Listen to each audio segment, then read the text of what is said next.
أشرقت نفسي بنور من فؤادي حينما رددت يا رب العباد.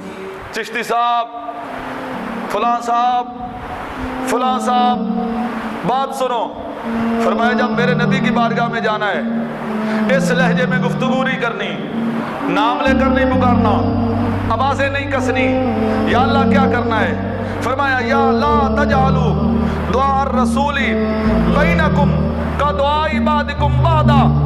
اگر کوئی پکار لے اس طرح جان بوجھ کر، اس نے محمد کو محمد کہہ کر پکارا، یا محمد تعال علیہ، اے محمد میرے پاس آؤ.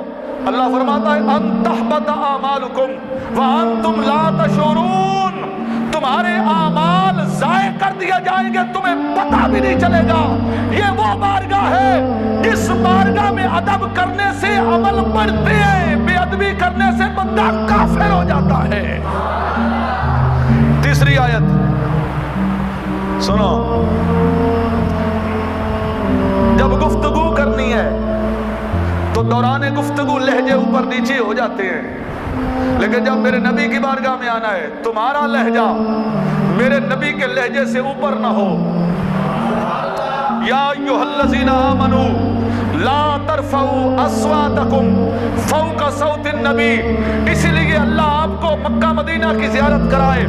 جب آپ مکے میں جائیں تو آوازیں گونج رہی ہوتی ہیں، لبیک اللہم لبیک، لبیک اللہم لبیک. لیکن جب مدینے میں جائیں تو بڑے بڑے بادشاہوں کے کلیجے دہل جاتے ہیں اور زبان گنگ ہو جاتی ہے اور سینے سمٹ جاتے ہیں، آواز نہیں نکلتی. کیوں؟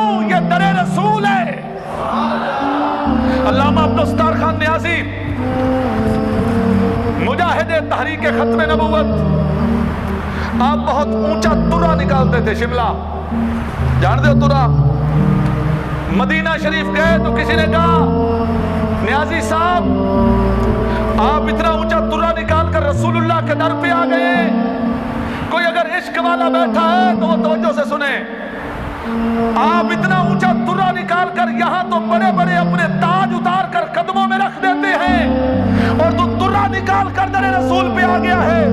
فرمایا غافل تجھے کیا پتا، جب نیازی کا سر در رسول پہ جھکے گا نیازی کا ترا بھی جھک جائے گا. جب میرا سر جھکے گا اس بارگاہ میں تو میرا ترا بھی جھک جائے گا. اس لیے کہ اللہ نے فرمایا ہے لا ترفعوا اصواتکم فوق صوت النبی. تمہاری آوازیں نبی کی آواز سے اونچی نہ ہوں. اور اگلی آیت سنو. یا ایھا الذین آمنوا لا تقدموا بین یدی اللہ ورسولہ. ایمان والو اللہ اور اس کے رسول سے آگے نہ بڑھو. کیا مطلب؟ قرآن آ گیا، سورۃ الحجرات پڑھے. اللہ فرماتا ہے لا تقدموا بین یدی اللہ ورسولہ. اللہ اور اس کے رسول سے آگے نہ بڑھو. چلو آگے بڑھنے کے دو تین تعریفیں ہو سکتی ہیں کہ حضور علیہ السلام نعوذ باللہ پچھلی صف میں کھڑے ہو، کوئی اس سے اگلی صف میں کھڑا ہو.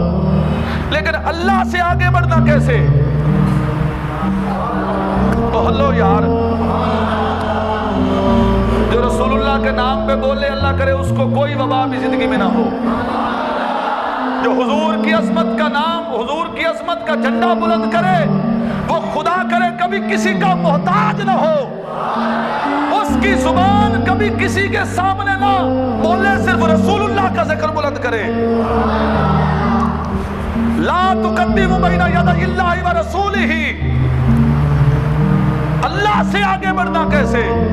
اللہ فرماتا ہے جو میرے محبوب سے آگے بڑھنے کی کوشش کرے گا وہ اللہ سے آگے بڑھ رہا ہے، کیونکہ ہم جدا نہیں ہیں. لا تقدموا بین یدی اللہ ورسولہ. اب یہاں پر ایک بات یاد رہے، کچھ لوگوں نے مسلسل روزے رکھنے شروع کر دیے، جبکہ پورا سال مسلسل روزے رکھنے منع ہے. زیادہ سے زیادہ اجازت ہے ایک دن روزہ رکھو، ایک دن ترک کرو.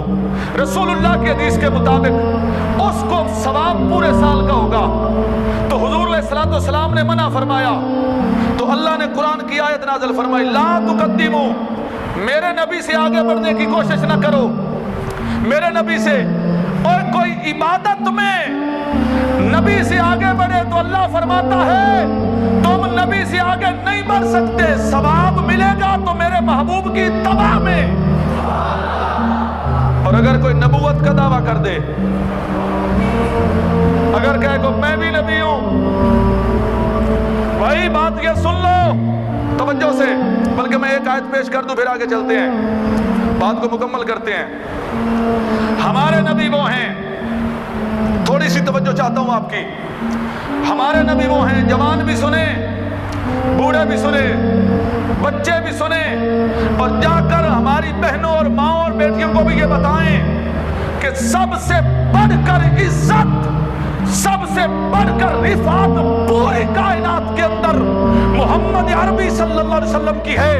اور اگر کوئی حضور کی عزت و ناموس پہ حرف آنے دے گا یا حضور کی ناموس رسالت پہ، ختم نبوت پہ ڈاکہ ڈالنے کی کوشش کرے گا، تو جہاں تک ہو سکا، جہاں تک اللہ نے ہم سے خدمت لینی ہوئی حضور کے دین کی، ہم انشاءاللہ وہ خدمت ادا کریں گے۔ یہ بات حکمران بھی سنیں، یہ بات اسمبلی اور محکمے اور ادارے بھی سنیں کہ سب سے بڑھ کر عزت محمد عربی صلی اللہ علیہ وسلم کی ہے۔ اگر تمہیں کسی سپر پاور سے ڈر ہے اور اگر تمہیں کسی سپر پاور سے ایڈ کی ضرورت ہے تو مرو وہاں جا کر اس ملک پاکستان میں، جس کو علامہ اقبال نے، محمد علی جناح نے، سید جماعت علی شاہ نے، سید مہر علی شاہ نے، اعلیٰ حضرت امام محمد رضا خان نے، سید نعیم الدین مراد آبادی نے رسول اللہ کے عشق کے سانچے میں بنایا تھا۔ یہاں قانون بھی محمد مصطفیٰ کا ہوگا، نعرہ بھی محمد مصطفیٰ کا ہوگا۔ یہاں پر کسی قادیانی کو، کسی جہنم مکانی کو، کسی انگریز کے پالتو کو، کسی لحاظ سے کسی مرتد کو یہاں پر کسی حقوق لینے کی کوئی اجازت نہیں ہے۔ اور اگر یہ بات یاد رہے، ہوتا اصل یہ ہے کہ جب حکمران دیندار یا عالم نہ ہو، یا قرآن سے واقف نہ ہو، یا رسول اللہ کی حدیث اس کے سامنے نہ ہو، تو پھر ایسی بکواسات ان کے منہ سے نکلتی ہیں اور پھر ایسے مغلظات وہ بکتے رہتے ہیں۔ لیکن ایک بات یاد رہے، بیماری ہو، وائرس ہو، لاک ڈاؤن ہو، قحط ہو، بھوک ہڑتال ہو، بچے مر رہے ہوں، ہم سب کچھ بھول جائیں گے لیکن رسول اللہ کی عزت کا نعرہ لگانا نہیں بھولیں گے۔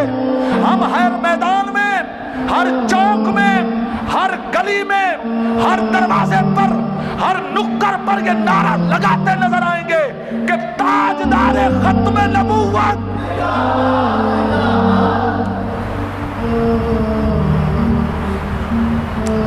تاجدار ختم نبوت۔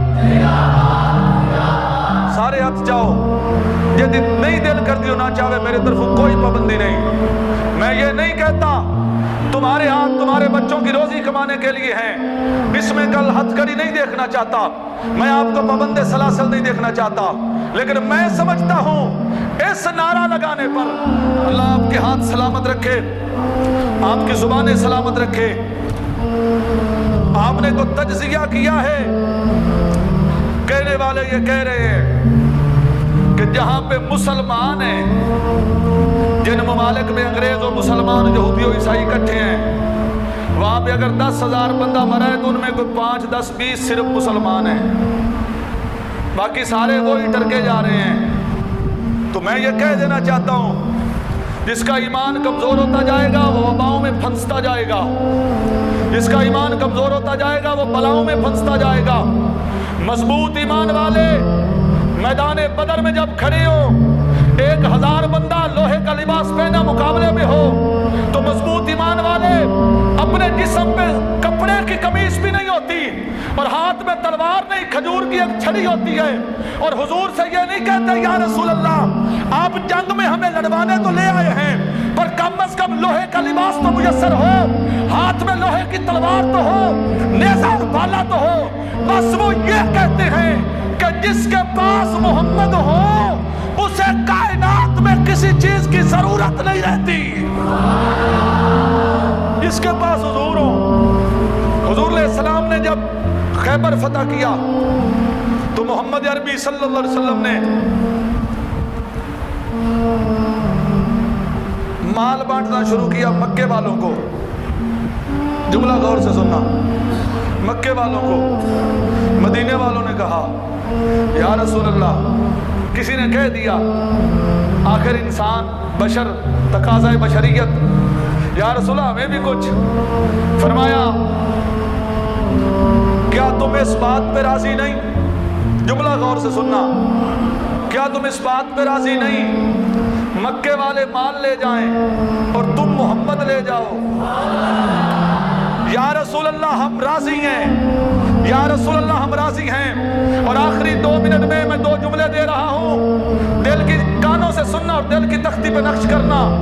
وہ انسان انسان ہی نہیں جس کے اندر تاجدار ختم نبوت کی محبت نہیں, وہ بندہ بندہ کہلانے کا حقدار نہیں, جس کا دل حضور کے نام پہ نہیں دھڑکتا, وہ بندہ اپنے آپ کو بندہ نہ کہلائے جس کے دل میں حضور کی محبت نہیں. بندے کا بندہ ہونا, انسان کا انسان ہونا, آدمی کا آدمی ہونا اس وقت معتبر ہے جب خون کے ایک ایک قطرے سے, جسم کے ایک ایک لو سے اور پورے جسم کے ایک ایک ذرے سے, دل کے ایک ایک ٹکڑے سے حضور کی محبت کی آواز آئے اور یہ نعرہ لگاتا پھرے یا رسول اللہ میرا سب کچھ آپ کی وجہ سے ہے, میری عزتیں, میری طاقتیں, یہ خون کی روانی, یہ سانس کی روانی, یہ جناب آنکھوں میں نور, یہ کانوں میں سننے کی طاقت, یہ زبان میں بولنے کی طاقت, یہ میری عزت, یہ معاشرے میں میرا مقام, یہ میرا وقار, یہ روزہ, یہ عید, یہ نماز,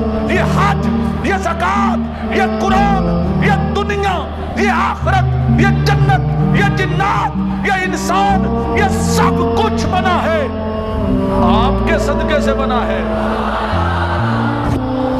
کم از کم اور کچھ بھی نہ ہو, اور کچھ بھی نہ ہو, نمازیں بھی رہ جائیں, روزے بھی کبھی گزر کی وجہ سے چھوٹ جائیں, لیکن یہ بات یاد رکھنا دل سے کبھی عشق مصطفیٰ کو کم نہ ہونے دینا.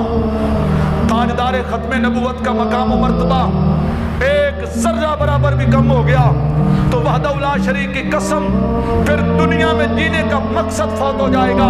تم چاہتے ہو کہ دنیا میں ہم پہ اللہ راضی ہو اور اس کا رسول راضی ہو, قبر میں ہمارا فرشتے استقبال کریں, جنت میں حوریں ہمارے سہرے گائیں اور مصطفیٰ کریم صلی اللہ علیہ وسلم ہمیں اپنی دعائیں عطا فرمائیں اور ہر میدان میں ہم سرخرو اور کامیاب ہوں, تو صرف پوری دنیا کا صرف ایک نسخہ ہے اور وہ ہے محبت رسول. اچھا اللہ پوری کائنات بنانے والا, اس کو کیا ضرورت وہ کہے میرے محبوب کے دروازے پہ جا کے دستک نہیں دینی, میرے محبوب سے اونچی آواز نہیں کرنی, میرے محبوب سے اونچا لہجہ نہ ہو, میرے محبوب کو نام لے کر نہ پکارو, اور جس کی تعظیم اللہ بتائے, جس کے سامنے جبریل ہاتھ باندھ کے کھڑا ہو. آئے ہائے اعلیٰ حضرت فرماتے ہیں وہ جہنم میں گیا جو ان سے مستغنی ہوا, ہے خلیل اللہ کو حاجت رسول اللہ کی. حضور صلی اللہ علیہ وسلم نے فرمایا آج اگر موسیٰ کلیم زندہ ہوتے, لو کان موسیٰ حیا ما وسعہ الا اتباعی, آج اگر موسیٰ کلیم زندہ بھی ہوتا تو اپنا کلمہ نہ پڑھاتا, میری اتباع کرتا. تو جب سارے اصلی نبی مسلمانہ بھی کوئی گوارا نہیں کرتا صرف اس وجہ سے کہ انہوں نے ختم نبوت پہ ڈاکہ ڈالا تھا, تیری کیا حیثیت, کیا پدی کا شوربہ. پہلی بار تو ایوان میں بیٹھ کر رسول اللہ کی ختم نبوت پہ ڈاکہ مارنے والوں کا ساتھ دے گا, مسلمان یہ کبھی گوارا نہیں کر سکتے. مسلمان تو صرف یہ کہتے ہیں پاکستان کا مطلب کیا, قانون ریاست کیا ہوگا, پاکستان کا مطلب کیا, قانون ریاست کیا ہوگا. ہمیں کچھ نہیں چاہیے, پاکستان کے اندر صرف رسول اللہ صلی اللہ علیہ وسلم کی عزت و ناموس چاہیے. ہم اسی پر مر مٹنے والے ہیں اور ہم اسی کے پہرے دار ہیں, ہم اسی کے چوکیدار ہیں. جب تک جان میں جان رہے محبت رسول پر زندہ رہیں, اور جب حضرت اسرائیل آئیں تو صرف ہماری زبان پہ حضور کا نام جاری ہو. وآخر دعوانا الحمدللہ رب العالمین.